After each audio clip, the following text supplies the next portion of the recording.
श्री शिवाय नमस्तुभ्यम। हर हर महादेव।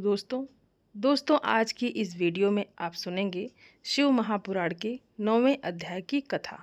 तो आइए भगवान भोलेनाथ और माता पार्वती का ध्यान करते हुए कथा को प्रारंभ करते हैं। नारद जी ने पूछा कि हे विधाता, देवी के अंतर्ध्यान होने के बाद जब सभी देवता अपने अपने धाम को चले गए तब आगे क्या हुआ? हे भगवान, कृपा करके मुझे आगे की कथा भी सुनाइए। तब ब्रह्मा जी बोले, हे मुनिश्रेष्ठ नारद, जब देवी जगदम्बा वहाँ सभी देवताओं और हिमालय को आश्वासन देकर अपने लोक को चली गई, तब श्री हरि विष्णु ने मैना और हिमालय को देवी जगदम्बा को प्रसन्न करने के लिए उनकी स्तुति करने के लिए कहा। साथ ही देवी का भक्तिपूर्वक चिंतन करने और उनकी भक्ति भावना से तपस्या करने का उपदेश देकर सभी देवताओं सहित विष्णु जी भी अपने बैकुंठ लोक को चले गए। तत्पश्चात मैना और हिमालय दोनों सदैव देवी जगदम्बा के अमृतमय और कल्याणमय स्वरूप का चिंतन करते और उनकी आराधना में ही मग्न रहते थे। मैना देवी की कृपा दृष्टि पाने के लिए शिव जी सहित उनकी आराधना करती थी। वे ब्राह्मणों को दान देती और उन्हें भोजन कराती थी। मन में देवी दुर्गा को पुत्री रूप में पाने की इच्छा लिए हिमालय और मैना ने चैत्र मास से आरंभ कर 27 वर्षों तक देवी की पूजा अर्चना नियमित रूप से की। मैना अष्टमी तिथि व्रत रखकर नवमी को लड्डू, खीर, पीठी, श्रृंगार और विभिन्न प्रकार के पुष्पों से उन्हें प्रसन्न करने का प्रयास करती। उन्होंने गंगा के किनारे दुर्गा देवी की मूर्ति बना रखी थी और वो सदैव उसकी नियम से पूजा करती थी। मैना देवी निराहार रहकर पूजा करती, कभी जल पीकर कभी हवा से ही व्रत को पूरा करती। 27 वर्षों तक नियम पूर्वक भक्ति भावना से जगदम्बा दुर्गा की आराधना करने के पश्चात वो प्रसन्न हो गई। तब देवी जगदम्बा ने मैना और हिमालय को अपने साक्षात दर्शन दिए। देवी जगदम्बा बोली, हे गिरिराज हिमालय और महारानी मैना, मैं तुम दोनों की तपस्या से बहुत प्रसन्न हूँ, इसलिए जो तुम्हारी इच्छा हो वो वरदान मांग सकते हो। हे हिमालय प्रिया मैना, तुम्हारी तपस्या और व्रत से मुझे बड़ी प्रसन्नता हुई है, इसलिए मैं तुम्हें मनोवांछित फल प्रदान करूँगी। सो जो इच्छा हो वो कहो। तब मैना देवी दुर्गा को भक्ति भावना से प्रणाम करके बोली कि हे देवी जगदम्बिके, आपके प्रत्यक्ष दर्शन करके मैं धन्य हो गई। हे देवी, मैं आपके स्वरूप को प्रणाम करती हूँ। हे माते, हम पर प्रसन्न होइए। मैना के वचनों को सुनकर देवी दुर्गा को बहुत संतोष हुआ और उन्होंने मैना को गले से लगा लिया। देवी के गले लगते ही मैना को ज्ञान की प्राप्ति हो गई। तब वे देवी जगदम्बा से कहने लगी, इस जगत को धारण करने वाले, सभी लोकों का पालन करने वाली तथा मनोवांछित फलों को देने वाली देवी, मैं आपको प्रणाम करती हूँ। आप ही इस जगत में आनंद का संचार करती हैं, आप ही माया हैं, आप ही योग निद्रा हैं। आप अपने भक्तों के शोक और दुखों को दूर करती हैं। आप ही अपने भक्तों को अज्ञानता के अंधकारों से निकालकर उन्हें ज्ञान रूपी तेज प्रदान करती हैं। भला मैं तुच्छ स्त्री कैसे आपकी महिमा का वर्णन कर सकती हूँ। आप आकार रहित तथा अदृश्य हैं, आप शाश्वत शक्ति हैं, आप परम योगिनी हैं और इच्छानुसार नारी रूप में धरती पर अवतार लेती हैं। आप ही पृथ्वी लोक पर चारों ओर फैली प्रकृति हैं। ब्रह्मा के स्वरूप को अपने वश में करने वाली विद्या आप ही हैं। हे जगदम्बा माता, आप मुझ पर प्रसन्न होइए। आप ही यज्ञ में अग्नि के रूप में प्रज्वलित होती हैं। हे माता, आप ही सूर्य के किरणों को प्रकाश प्रदान करने वाली शक्ति हैं। चंद्रमा की शीतलता भी आप ही हैं। ऐसी महान और मंगलकारी देवी जगदम्बा का मैं स्तवन करती हूँ। माते, मैं आपकी वंदना करती हूँ। संपूर्ण जगत का पालन करने वाली और जगत का कल्याण करने वाली शक्ति भी आप ही हैं। आप श्री हरि की माया हैं।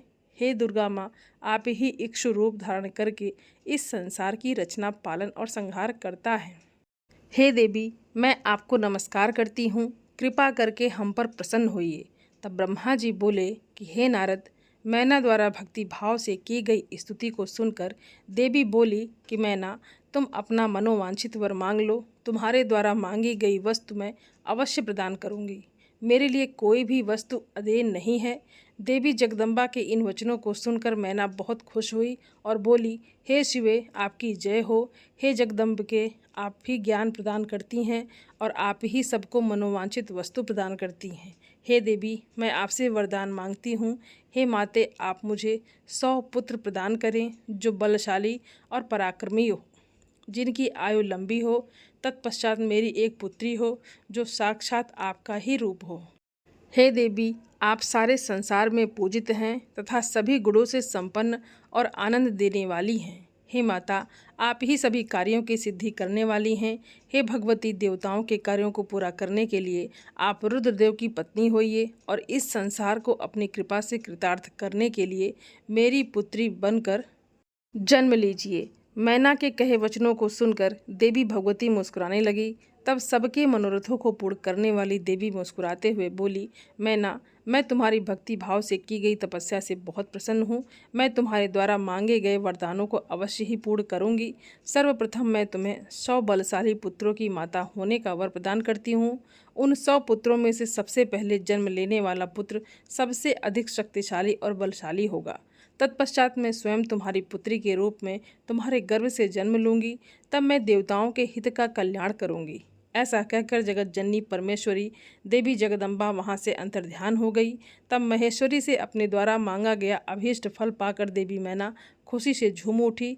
तत्पश्चात वे अपने घर चली गई। घर जाकर मैना ने अपने पति हिमालय को भी अपनी तपस्या की पूर्णता और वरदानों की प्राप्ति के बारे में बताया, जिसे सुनकर हिमालय बहुत प्रसन्न हुए। अब वो दोनों अपने भाग्य की सराहना करने लगे। तत्पश्चात कुछ समय बाद मैना को गर्भ ठहरा। धीरे धीरे समय व्यतीत होता गया। समय पूर्ण होने पर मैना ने एक पुत्र को जन्म दिया, जिसका नाम मैनाक रखा गया।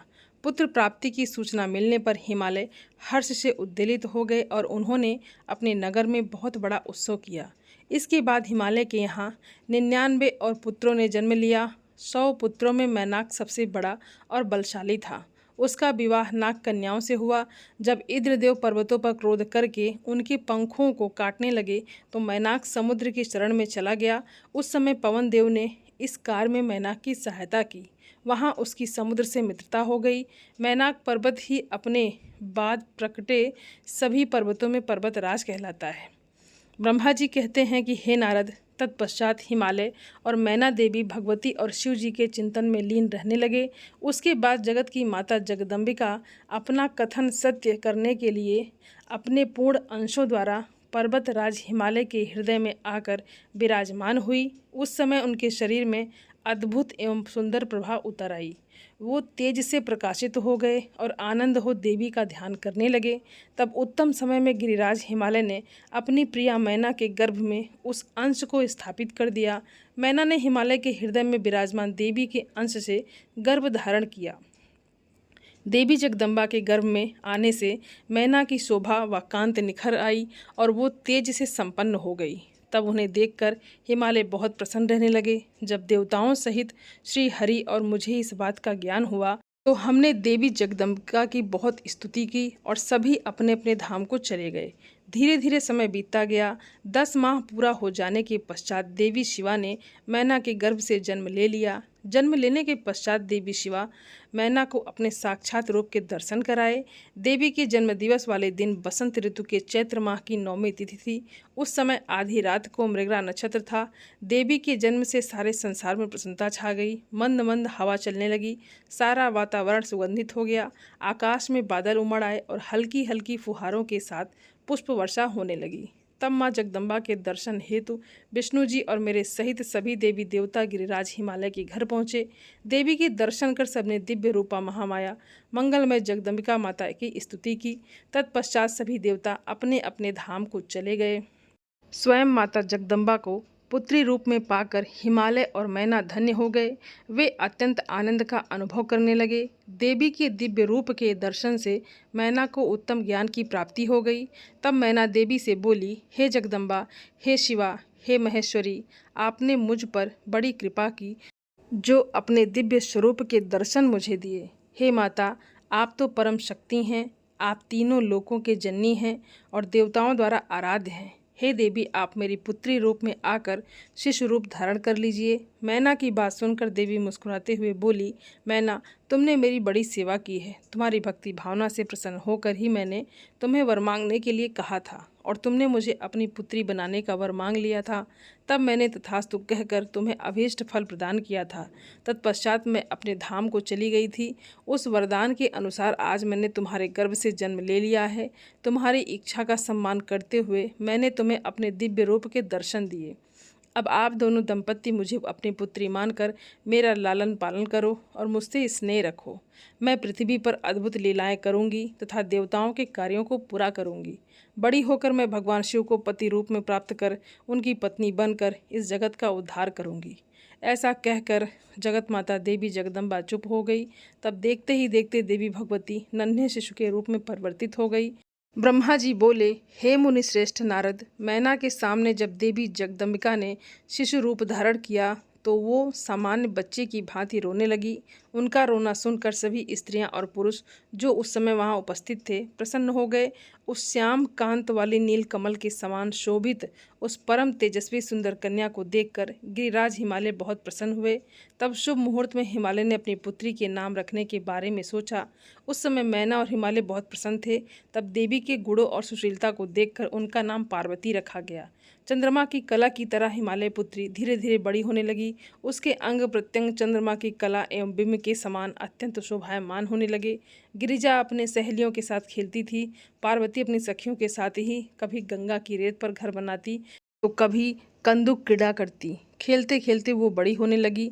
जब वो शिक्षा के योग्य हो गई तो आचार्यों ने उन्हें विभिन्न धर्मशास्त्रों का उपदेश देना प्रारंभ किया। उससे उन्हें अपने पूर्व जन्म की सभी बातें स्मरण हो आई। मुने, इस प्रकार मैंने शिवा की लीला का वर्णन तुमसे किया है। एक समय की बात है, तुम शिव लीला से प्रेरित होकर हिमालय के घर गए। हे नारद, तुम शिव तत्व के ज्ञाता हो और उनकी विभिन्न लीलाओं को समझते हो। तुम्हें आया हुआ देखकर हिमालय मैना ने तुम्हें प्रसन्नतापूर्वक नमस्कार किया तथा खूब आदर सत्कार किया। तत्पश्चात हिमालय ने अपनी पुत्री पार्वती को बुलाया और उससे तुम्हारे चरणों को प्रणाम कराया। फिर स्वयं भी बार बार नमस्कार करने लगे और बोले, हे मुनियों में श्रेष्ठ नारद, आप परम ज्ञानी हैं। आप सदैव सबका उपकार करते हैं। आप भूत भविष्य और वर्तमान जानते हैं। आप परोपकारी और दयालु हैं। कृपया मेरी कन्या का भाग्य बताएं और मुझे ये भी बताएं कि मेरी बेटी किसकी सौभाग्यवती पत्नी होगी। नारद, हिमालय के ऐसे प्रश्न सुनकर तुमने पार्वती का हाथ देखा और उसके मुखमंडल को देखकर कहना शुरू किया कि हे गिरिराज और मैना, आपकी ये पुत्री चंद्रमा की कला की तरह शोभित हो रही है। ये समस्त शुभ लक्षणों से युक्त है। इसका भाग्य बड़ा प्रबल है। ये अपने पति के लिए सुखदायिनी होगी, साथ ही साथ अपने माता पिता के यश और कीर्ति को बढ़ाएगी। ये परम साध्वी और संसार की स्त्रियों में सर्वश्रेष्ठ होगी। इसका पति योगी, नग्न, निर्गुण, काम वासना से रहित, माता पिताहीन, अभिमान से रहित, पवित्र एवं साधु वेशधारी होगा। इस बात को सुनकर मैना और हिमालय दोनों दुखी हो गए। पार्वती देवी सोचने लगी कि मुनि नारद की बात हमेशा सत्य होती है। जो लक्षण नारद जी ने बताए हैं वे सभी तो शिवजी में विद्यमान हैं। भगवान शिव को अपना भावी पति मानकर पार्वती मन ही मन हर्ष से खिल उठी और शिव जी के चरणों का चिंतन करने लगी।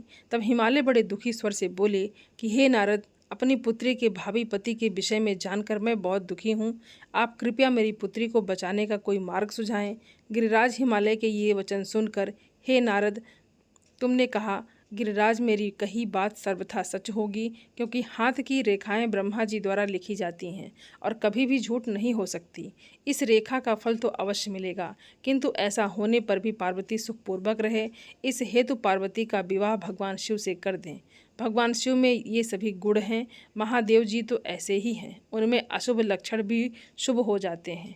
इसलिए गिरिराज, तुम बिना विचार किए अपनी कन्या का विवाह भगवान शिव से कर दो। वो सबके ईश्वर हैं तथा निर्विकार, सामर्थ्यवान और अविनाशी हैं, किंतु ऐसा होना इतना सरल नहीं है। पार्वती शिव विवाह तभी संभव हो सकता है जब किसी तरह भगवान शिव प्रसन्न हो जाएं। भगवान शंकर को प्रसन्न करने और वश में करने का सबसे सरल और उत्तम साधन है। यदि आपकी पुत्री भगवान शिव की अनन्य भक्ति भाव से तपस्या करे तो सब ठीक हो जाएगा। पार्वती भगवान शिव को पति के रूप में प्राप्त करेगी। वो सदैव भगवान शिव के अनुसार ही कार्य करेगी, क्योंकि वो उत्तम व्रत का पालन करने वाली महासाध्वी है। वे अपने माता पिता के सुख को बढ़ाने वाली है। गिरिराज हिमालय, भगवान शिव और शिवा का प्रेम तो अलौकिक है। ऐसा प्रेम ना तो किसी का हुआ है और ना ही होगा। भगवान शिव इनके अलावा और किसी स्त्री को अपनी पत्नी नहीं बनाएंगे। हिमालय शिव शिवा को एकाकार होकर देवताओं की सिद्धि के लिए अनेक कार्य करने हैं। आपकी पुत्री को पत्नी रूप में प्राप्त करके ही भगवान अर्धनारीश्वर होंगे। आपकी पुत्री पार्वती भगवान शिव की तपस्या से उन्हें संतुष्ट कर उनकी अर्धांगिनी बनेगी। मुनि नारद तुम्हारे इन वचनों को सुनकर हिमालय बोले, हे मुनि श्रेष्ठ नारद, भगवान शिव सभी प्रकार की इच्छाओं का त्याग करके अपने मन को संयम में रखकर नित्य तपस्या करते हैं। उनका ध्यान सदैव परम ब्रह्म में लगा रहता है। भला वो अपने मन को कैसे योग से हटाकर मोह माया के बंधनों में फंसने हेतु विवाह करेंगे। जो भगवान शिव अविनाशी प्रकृति से परे, निर्गुण, निराकार और दीपक की लौ की तरह प्रकाशित है और सदैव परम ब्रह्म के प्रकाश पुंज को तलाशते हैं, वो कैसे मेरी पुत्री से विवाह करने पर राजी होंगे। मेरी जानकारी के अनुसार भगवान शिव ने बहुत पहले अपनी पत्नी सती के सामने ये प्रतिज्ञा की थी कि वो उनके अलावा किसी और को पत्नी रूप में कभी स्वीकार नहीं करेंगे। अब जब सती ने अपना शरीर को त्याग दिया तो वो किसी और स्त्री को ग्रहण कैसे करेंगे। ये सुनकर आपने कहा कि गिरिराज, आपको इसकी चिंता नहीं करनी चाहिए। तुम्हारी कन्या ही पूर्व जन्म में दक्ष की पुत्री सती थी और शिव जी की प्राण प्रिया थी। अपने पिता दक्ष द्वारा अपने पति का अनादर देखकर लज्जित होकर सती ने योगाग्नि में अपने को भस्म कर दिया था। अब वही देवी जगदम्बा जो पहले सती के रूप में अवतरित हुई थी, अब पार्वती के रूप में तुम्हारी पुत्री बनी है। इसलिए तुम्हें पार्वती के विषय में चिंता करने की कोई आवश्यकता नहीं है। देवी पार्वती ही भगवान शिव की पत्नी होंगी। तुम्हारी बातें सुनकर गिरिराज हिमालय और उनकी पत्नी मैना व उनके पुत्रों को बहुत संतोष हुआ और उनके सभी संदेह और शंकाएं पूर्णतः दूर हो गए। पास ही बैठी पार्वती ने भी अपने पूर्व जन्म की कथा के विषय में सुना। भगवान शिव को अपना पति जानकर देवी पार्वती लज्जा से सिर झुकाकर बैठ गई। मैना और हिमालय ने उनके सिर पर हाथ फेरकर उन्हें अनेक आशीर्वाद दिए। तत्पश्चात पार्वती को तपस्या के विषय में बताकर नारद आप वहाँ से अंतर्ध्यान हो गए। आपके जाने के बाद मैना और हिमालय बहुत प्रसन्न हुए और ब्रह्मा जी बोले कि हे नारद, तुम्हारे स्वर्गलोक जाने के पश्चात कुछ समय तक सब कुछ ऐसे ही चलता रहा। एक दिन मैना अपने पति हिमालय के पास गई और उन्हें प्रणाम कर उनसे कहने लगी कि हे प्राणनाथ, उस दिन जब देवर्षि नारद हमारे यहाँ पधारे थे और पार्वती का हाथ देखकर उसके विषय में अनेक बातें बता गए थे, तब मैंने उनकी बातों पर ध्यान दिया था। अब पार्वती बड़ी हो रही है। मेरी आपसे विनम्र प्रार्थना है कि आप उसके विवाह के लिए सुयोग्य व सुंदर वर की खोज शुरू कर दें, जिसके साथ हमारी पुत्री पार्वती सुख से अपना जीवन व्यतीत कर सके। वो शुभ लक्षणों वाला तथा कुलीन होना चाहिए, क्योंकि मुझे अपनी पुत्री अपने प्राणों से भी अधिक प्यारी है। मैं सिर्फ पुत्री का सुख चाहती हूँ। ये कहकर मैना की आंखों में आंसू आ गए और वो अपने पति के चरणों में गिर पड़ी। तत्पश्चात हिमालय ने अपनी पत्नी मैना को प्रेमपूर्वक उठाया और उन्हें समझाने लगे। वे बोले कि हे देवी, तुम व्यर्थ की चिंता त्याग दो। मुनि नारद की बात कभी झूठी नहीं हो सकती। यदि तुम पार्वती को सुखी देखना चाहती हो तो उसे भगवान शिव की तपस्या के लिए प्रेरित करो। यदि शिव जी प्रसन्न हो गए तो वो स्वयं ही पार्वती का पाणी ग्रहण कर लेंगे। तब सब कुछ शुभ ही होगा। सभी अनिष्ट और अशुभ लक्षणों का नाश होगा। भगवान शंकर सदा मंगलकारी हैं, इसलिए तुम पार्वती को शिव जी की कृपा से दृष्टि प्राप्त करने के लिए तपस्या करने की शिक्षा दो। हिमालय की बात सुनकर मैना प्रसन्नतापूर्वक अपनी पुत्री पार्वती को तपस्या के लिए कहने उसके पास गई। तब ब्रह्मा जी बोले कि हे मुनि श्रेष्ठ नारद, जब मैना पार्वती के पास पहुंची तो उन्हें देखकर सोचने लगे कि मेरी पुत्री तो कोमल और नाजुक है। ये सदैव राजसी ठाट बाट में रही है। दुख और कष्टों को सहना तो दूर की बात है, इनके बारे में भी ये सर्वथा अनजान है। पार्वती को मैंने बड़े ही लाड़ और प्यार से पाला है, तब कैसे मैं अपनी प्रिय पुत्री को कठोर तपस्या करने के लिए प्रेरित कर सकती हूँ। यही सब सोचकर मैना अपनी पुत्री से तपस्या के लिए कुछ नहीं बोल सकी। तब अपनी माता के चिंतित चेहरे को देखकर साक्षात जगदम्बा का अवतार धारण करने वाली देवी पार्वती ये जान गई कि उनकी माता जी क्या कहना चाहती हैं। तब सब कुछ जानने वाली देवी भगवती का साक्षात स्वरूप पार्वती बोली, हे माता, आप यहाँ कब आई? आइए बैठिए। माता, पिछले रात्रि के ब्रह्म मुहूर्त में मैंने एक स्वप्न देखा है, उसके विषय में मैं आपको बताती हूँ। मेरे सपने में एक दयालु और तपस्वी ब्राह्मण आए। जब मैंने उन्हें हाथ जोड़कर नमस्कार किया तो वो मुस्कुराते हुए बोले कि तुम अवश्य ही भगवान शिव शंकर की प्राण वल्लभा बनोगी, इसलिए उन्हें प्रसन्न करने के लिए उनकी प्रेम पूर्वक तपस्या करो। ये सुनकर मैना ने अपनी पुत्री के सिर पर प्रेम से हाथ फेरा और अपने पति हिमालय को वहाँ बुलाया। हिमालय के आने पर मैना ने पार्वती की सपने के बारे में उनको बताया। तब उनके मुख से पुत्री के सपने के विषय में जानकर हिमालय बहुत प्रसन्न हुए। तब वो अपनी पत्नी से बोले कि प्रिय मैना, मैंने भी पिछली रात को एक सपना देखा था। मैंने सपने में एक बड़े उत्तम तपस्वी को देखा। वो नारद मुनि द्वारा बताए गए सभी लक्षणों से युक्त थे। वो उत्तम तपस्वी मेरे नगर में तपस्या करने के लिए आए थे। उन्हें देखकर मुझे बहुत खुशी हुई। मैं अपनी पुत्री पार्वती को साथ लेकर उनके दर्शनों के लिए उनके पास पहुंचा। तब मुझे ज्ञात हुआ कि वो नारद जी के बताए हुए वर भगवान शिव ही हैं। तब मैंने पार्वती को उनकी सेवा करने का उपदेश दिया, परंतु उन्होंने मेरी बात नहीं मानी। तभी वहाँ सांख्य और वेदांत पर विवाद छिड़ गया। तत्पश्चात उनकी आज्ञा पाकर पार्वती वहीं रहकर भक्तिपूर्वक उनकी सेवा करने लगी। हे प्रिय, मेरा यही सपना था जिसे देखकर मुझे अत्यंत प्रसन्नता हुई। मैं सोचता हूँ कि हमें कुछ समय तक अपने इस सपने सच होने की प्रतीक्षा करनी चाहिए। ऐसा कहकर हिमालय और मैना उस उत्तम सपने के सच होने की प्रतीक्षा करने लगे। तब ब्रह्मा जी बोले, नारद, भगवान शिव का यश परम पावनी, मंगलकारी, भक्तिवर्धक और उत्तम है। दक्ष यज्ञ से वो अपने निवास कैलाश पर्वत पर वापस आ गए थे। वहां आकर भगवान शिव अपनी पत्नी सती के वियोग से बहुत दुखी थे। उनका मन देवी सती का स्मरण कर रहा था और वो उन्हें याद करके व्याकुल हो रहे थे। तब उन्होंने अपने सभी गणों को वो वहाँ पर बुलाया और उनसे देवी सती के गुणों और उनकी सुशीलता का वर्णन करने लगे। फिर गृहस्थ धर्म को त्याग कर वो कुछ समय तक सभी लोकों में सती को खोजते हुए घूमते रहे। इसके बाद वापस कैलाश पर्वत पर आ गए, क्योंकि उन्हें कहीं भी सती का दर्शन नहीं हो सका था। तब अपने मन को एकाग्र करके वो समाधि में बैठ गए।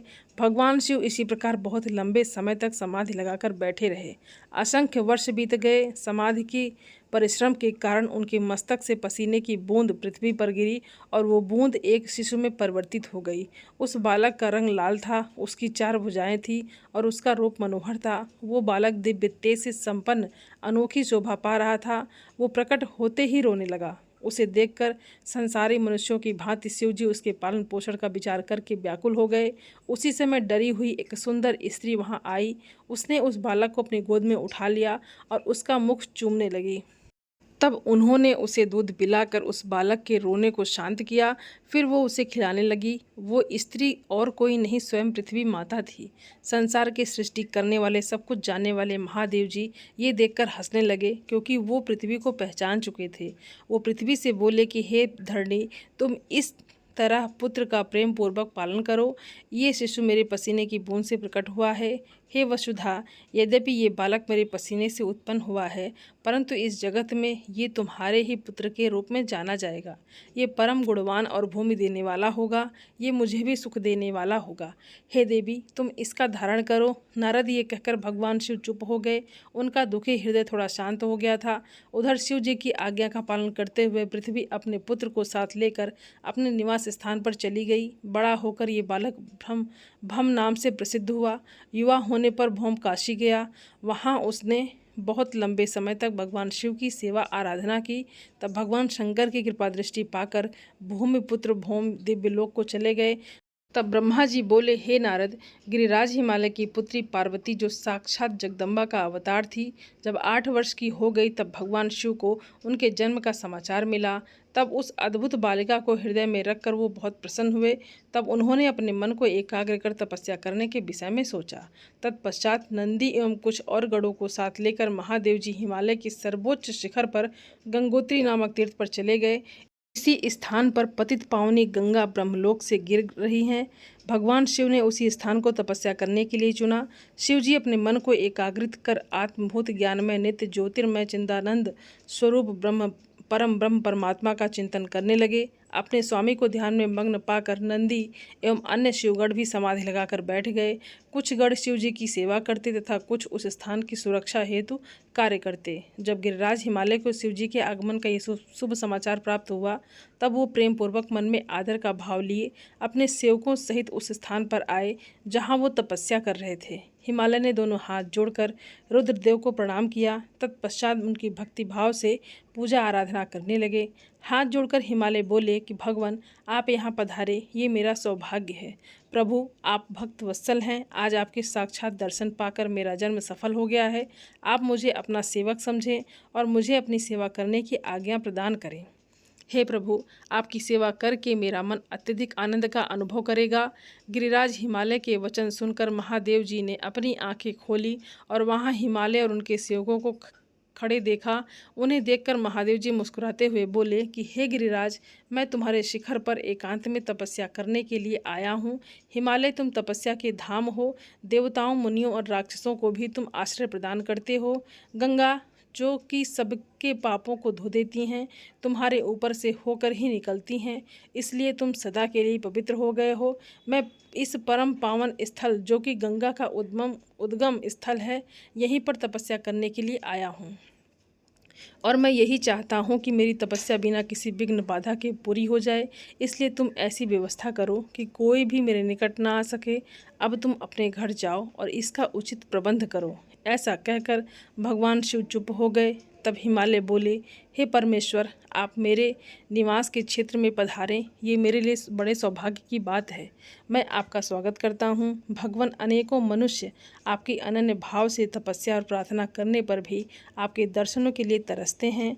ऐसे महादेव ने मुझ दीन को अपने अमृत दर्शनों से कृतार्थ किया है। भगवान, आप यहाँ पर तपस्या के लिए पधारे हैं, इससे मैं बहुत प्रसन्न हूँ। आज मैं स्वयं को देवराज इंद्र से भी अधिक भाग्यशाली मानता हूँ। आप यहाँ बिना किसी विघ्न बाधा के एकाग्रित हो तपस्या कर सकते हैं और यहाँ आपको किसी भी तरह की कोई भी परेशानी नहीं होगी, ऐसा मैं आपको विश्वास दिलाता हूँ। ऐसा कहकर गिरिराज हिमालय अपने घर लौट गए। घर पहुंचकर उन्होंने अपनी पत्नी मैना को शिव जी की सारी बातों का वृतांत कह सुनाया।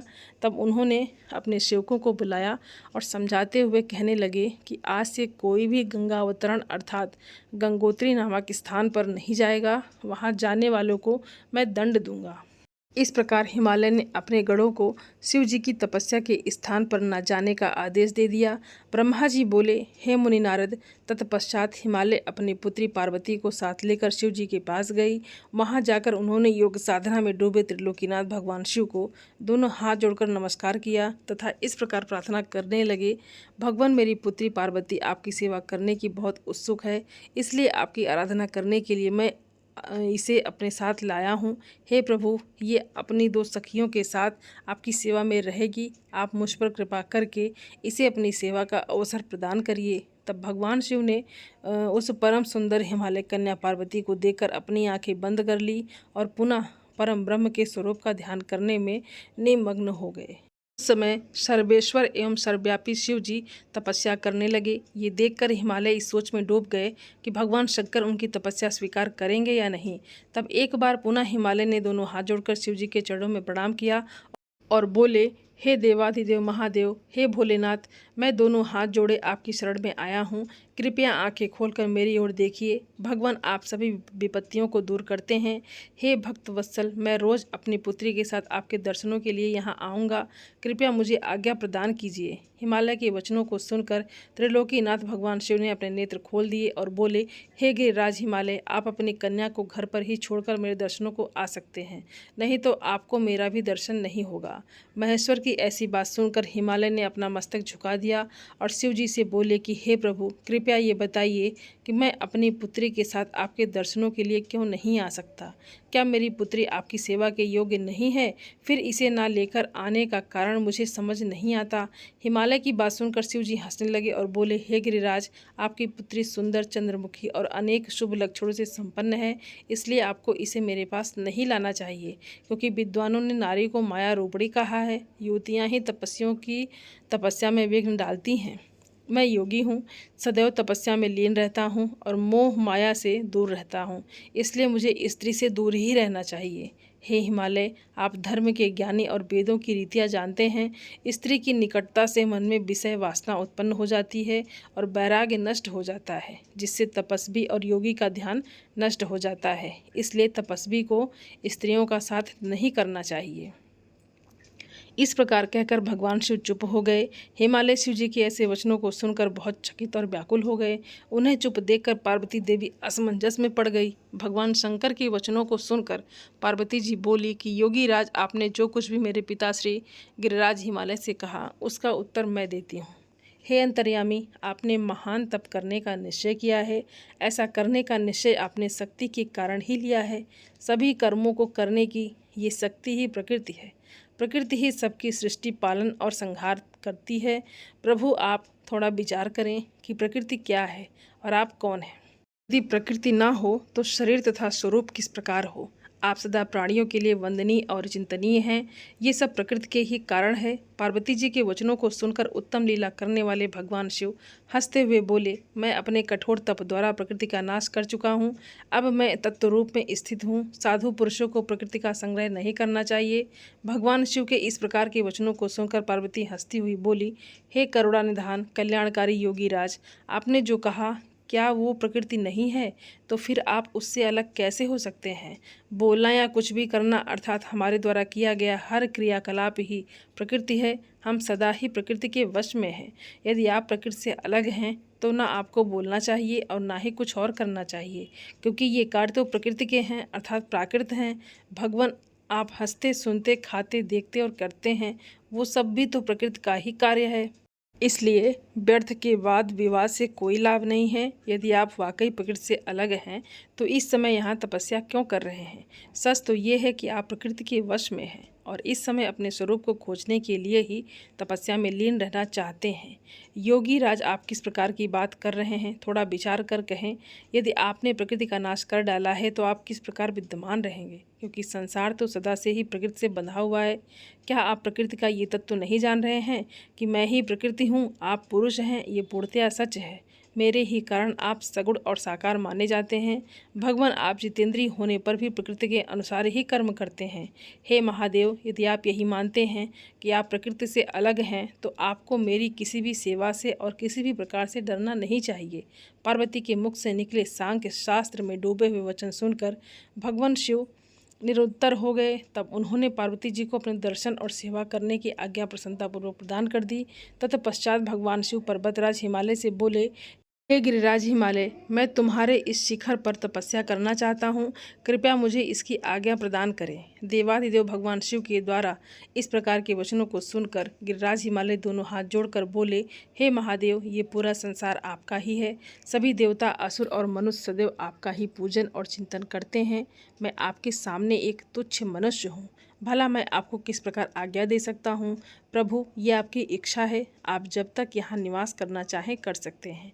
गिरिराज के इन वचनों को सुनकर भगवान शिव मुस्कुराने लगे और आदरपूर्वक हिमालय से बोले, अब आप जाइए। अब हमारी तप करने की इच्छा है। तुम्हारी कन्या नित्य आकर मेरे दर्शन कर सकती है और मेरी सेवा करने की भी मैं उसे आज्ञा देता हूँ। लोक कल्याणकारी भगवान शिव के इन उत्तम वचनों को सुनकर हिमालय और पार्वती जी बहुत प्रसन्न हुए। उन्होंने त्रिलोकीनाथ भगवान शिव को नमस्कार किया और अपने घर लौट गए। उसी दिन से पार्वती जी प्रतिदिन भगवान शिव के दर्शनों के लिए वहां आती।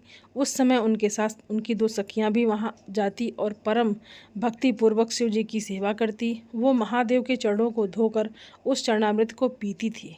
तत्पश्चात उनके चरणों को पछाड़ती, फिर उनका षोडशोपचार अर्थात 16 उपचारों से विधिवत पूजन करने के पश्चात अपने घर वापस लौट आती।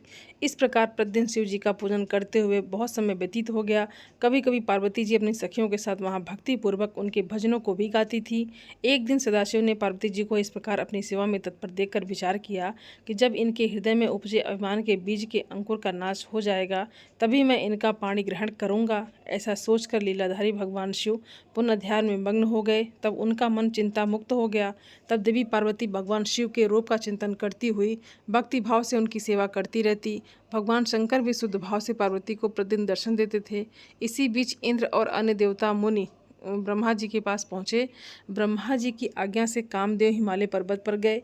सभी देवताओं के कार्य की सिद्धि हेतु काम की प्रेरणा से वो पार्वती और शिव का संयोग कराना चाहते थे। इसका कारण ये था कि महापराक्रमी तारकासुर ने ऋषि मुनियों और देवताओं की नाक में दम कर रखा था। उसका वध करने के लिए उन्हें भगवान शिव जैसे महापराक्रमी और बलवान पुत्र की आवश्यकता थी। कामदेव ने हिमालय के शिखर पर पहुंचकर अनेक यत्न किए, परंतु भगवान शिव काम की माया से मोहित ना हो सके। उन्होंने क्रोध से कामदेव को भस्म कर दिया। अब शक्ति में ही सामर्थ्य थी कि शिव को मोहित करे। वो देवताओं की इच्छा को साकार करती। इसीलिए काम के अनंग होने के बाद जन कल्याण के लिए तथा अपने व्रत को पूरा करने के लिए पार्वती ने मन ही मन शिव जी को पति के रूप में पाने का दृढ़ निश्चय कर लिया। कठोर तपस्या करके देवी पार्वती ने शिव जी के हृदय को जीत लिया। तब वो दोनों अत्यंत प्रेम से प्रसन्नतापूर्वक रहने लगे और उन्होंने देवताओं के महान कार्य को सिद्ध किया।